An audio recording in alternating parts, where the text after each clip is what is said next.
Maglaro tayo ng sama-sama. Maglaro tayo ng sama-sama.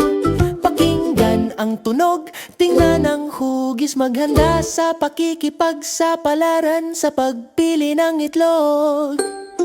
Maglaro tayo ng sama-sama, hindi tayo matatalo. Verso 1.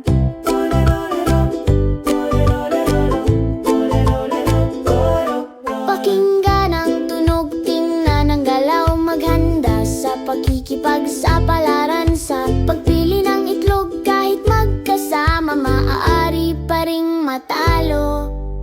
Oo, tumalon ng mataas. Sabi ng asul, umiikot ng kalmado. Sabi ng dilaw, huminto, panatilihin ang posisyon. Sundan ang kumikislap na araw. Verso 2. Nakita ang tatsulok, tumayo sa lugar. Dahan-dahang gumugulong ang bilog. Sabi ng parisukat, yumuko. Ang hugis sa sahig ang gumagabay sa daan. Tumalon, umikot, huminto, itugma ang simbolo. Tumalon, gumulong, yumuko. Tamang-tama ang oras, ang mga kulay at hugis ay dumudulas sa sahig. Tumalon para itugma at maglaro pa.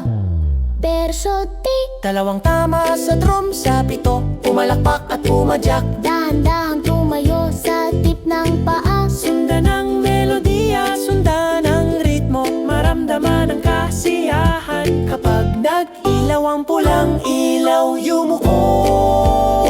Panatilihin ang balanse sa asul na linya. Tumalon patungo sa dilaw na ilaw. Gamitin ang diwa ng koponan at lakas para malampasan ng labirinto. Pumalakpak, pumadyak, mag-step sa tip ng paa sa ritmo. Ngayon, gumapang, panatilihin ang balanse, ang saya ay ramdam. Tingnan na ritmo, tingnan ang simbolo at itugma. Koro, kumikislap tayo, narito tayo at kumikislap. Pula, asul, dilaw. Tandaan ang signal. Tatsulok, pumalakpak, tumayo ng tuwid. Pagsamahin ang tunog at hugis. Tingnan ang perpektong pattern. Gumawa ng bituin, mahigpit na hawakan ng mga kamay. Huling galaw, gawin ang tama. Tumalon, umikot, pumalakpak. Wakas, isang napakagandang araw. Naglalaro ng pagtutugma ng galaw. Hurra, hurra. Makinig ng mabuti, tingnan